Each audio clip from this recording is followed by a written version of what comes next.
बहनें, दिल छू लेने वाली कहानी। राधा बहुत ही सुलझी हुई लड़की थी। उसकी बहन प्रिया जरूरत से ज्यादा चतुर और चालाक थी। समय का फायदा कैसे उठाना है, ये कोई उससे ही सीखे। धीरे धीरे ये उसकी आदत में आ गया था। ये बात उसकी माँ भी अच्छी तरह जानती थी।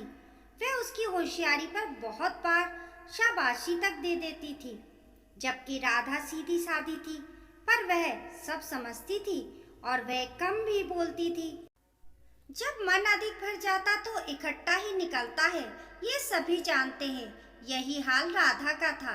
एक बार की बात है, प्रिया अपने मायके आई हुई थी। उसकी छोटी बहन राधा भी आई हुई थी। बड़ी बहन जब भी मायके आती तो अपनी नोटों की गड्डियों को दिखाती। तब एक दिन उसकी माँ पूछती है, अरे बेटा, इतने पैसे क्यों यहाँ लेकर आती हो? तब वह बड़े ही रोब से कहती है, अरे माँ, मेरे खुद के पैसे हैं, मैं चाहे जैसे पैसे खर्च करूं। मेरे यहाँ तुम्हारे दामाद कुछ नहीं कहते हैं, मैंने पार्लर से जोड़े हैं। तब वह बाजार जाकर बहुत सारा सामान खरीद लाती है और सामान निकाल निकाल कर माँ को दिखाती है। तब माँ बोलती है, अरे तू प्रिया, इतना कमाती है तो मेरे लिए क्या लाई? यहाँ के लिए भी कुछ ले आया कर। तब वह बड़ी ही चतुराई से कह देती है, आपने कुछ बोला ही नहीं, क्या ले आते? तब माँ बोली, तुम मायके आती हो तो घर की मिठाई ही ले आती हो, जैसे कुछ बाजार में अच्छा मीठा मिलता ना हो। तुम तो एक नंबर की कंजूस ही रही। जब से शादी हुई है तब से यही देख रही हूँ, बाजार से इतना कुछ लाई, ये तक तुमने ना हुआ कि चलो कम से कम अपने माँ बाप के लिए चाट चटोनी ही ले जाए। तब वह बात बनाते हुए बोली, अरे माँ, हम जब फिर से बाजार जाएंगे तो जरूर ले आएंगे। इतना कह बात वह टाल जाती है। और राधा को आए हुए 2 दिन ही हुए तो बाजार गई, तो उसने सोचा चलो घर लौट रही हूँ तो चाट फुल्की पैक करा लेती हूँ।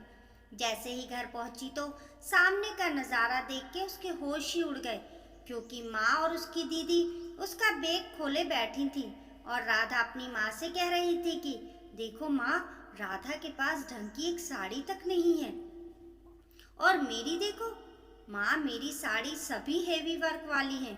इतना सुनते ही राधा बोली, दीदी ये क्या है? मेरी गैर मौजूदगी में एक तो मेरा सामान खोले बैठी हो और ऊपर मेरी ही बुराई करती हो। क्यों? कोई और विषय नहीं है क्या बात करने के लिए, जो आप मेरे ही पीछे क्यों पड़ी हो? पता नहीं आपको मेरे ही सामान में कमी क्यों दिखती है, और हमें पता है कि आप कैसी हो और क्या पहनती हो। कभी जेठानी की साड़ी लाती हो तो कभी ननंद की ले आती हो। मुझे किसी और की साड़ी पहनना पसंद नहीं है, ना ही मेरे पति को पसंद है। जो भी साड़ी है वो सब मेरी ही है, स्वयं की है, और यहाँ वहाँ से मांगी हुई ना है। यहाँ भी आप तो मांग मांग कर भाभी की, कभी कभी मम्मी की साड़ी ही पहनती हो। हमें ना बताओ मेरा रहन सहन कैसा है। इस बात की फिक्र मत करो, कम से कम खुद की तो साड़ी पहनती हूँ। मुझे तुम्हारी तरह दिखावा पसंद नहीं है। इतने में बात बदलते हुए प्रिया कहने लगी, मैं तो तुम्हारी वाली लिपस्टिक निकाल रही थी। मेरी वाली साड़ी पर तुम्हारे कोक सेट वाली अच्छी लगेगी, इसलिए सामान खोला। तब माँ बोली, अरे प्रिया ने तुम्हारा बैग खोलकर सामान और साड़ी देख लिया तो क्या हुआ?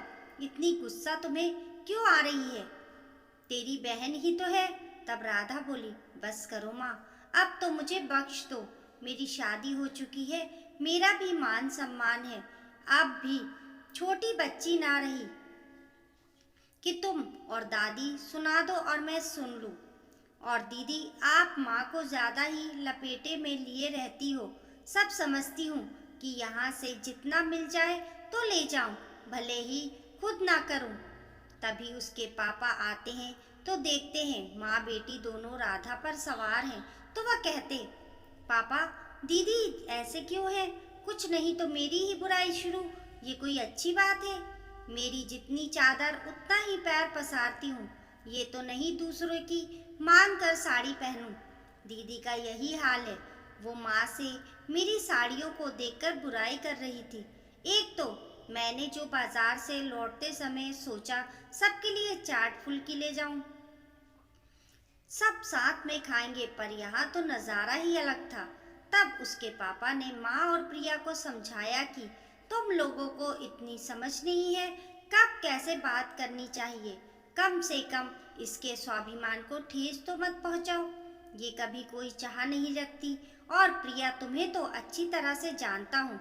इतना पैसा होते हुए भी हाव हाव लगा रहता है कि कितना मिल जाए, और तुम्हारी माँ भी तुम्हारा साथ देकर बहुत गलत कर रही है।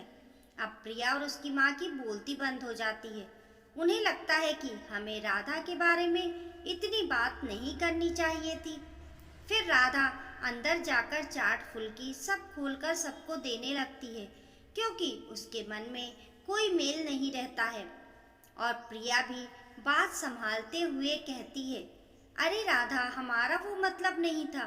बस इतना माँ से कह रहे थे कि भले ही साड़ी में कम खरीदो, पर फैशन और समय के अनुसार तुम खरीदो। बस इतना ही कह रहे थे। तब राधा कहती, दीदी, मैं साड़ी खरीदने में चूजी हूँ। मैं फैशन के अनुसार नहीं खरीदती हूँ। मैं ऐसी साड़ी खरीदना पसंद करती हूँ जिसका फैशन कभी ना जाए। मुझे तड़क भड़क वाले कलर पसंद नहीं है, और सिल्क तो हमेशा चलता है, इसलिए मेरी ऐसी ही पसंद है। तब प्रिया कहती है, अरे बाबा, माफ़ कर दे मेरी माँ, मैं कभी तेरे पीठ पीछे बुराई ना करूँगी। और फिर प्रिया अपनी गलती मान लेती है। माँ भी कहती है, जो हुआ सो हुआ, राधा बात का बतंगड़ ना बना। फिर माँ कहती, देखो प्रिया, तुमसे बोलते ही रह गए और राधा तो चाट फुल्की लेके भी आ गई। इस तरह माँ की बात सुनकर उसका भी मन शांत हो जाता है। दोस्तों, हमें दूसरों के समान देख बुराई नहीं करना चाहिए, नहीं तो आपसी रिश्तों पर दरार पड़ते देर नहीं लगती है। चाहे सगे संबंधी ही क्यों ना हो, मन तो दुखी होता है। इसलिए हमें सोच समझकर ही बोलना चाहिए। इस कहानी को लेकर आप लोगों की क्या राय है, हमें कमेंट करके ज़रूर बताइए। कहानी पसंद आने पर लाइक और शेयर करें। ऐसी ही अच्छी अच्छी कहानियों के लिए चैनल को सब्सक्राइब करना ना भूलें। मिलते हैं फिर एक नई कहानी के साथ। तब तक के लिए नमस्कार।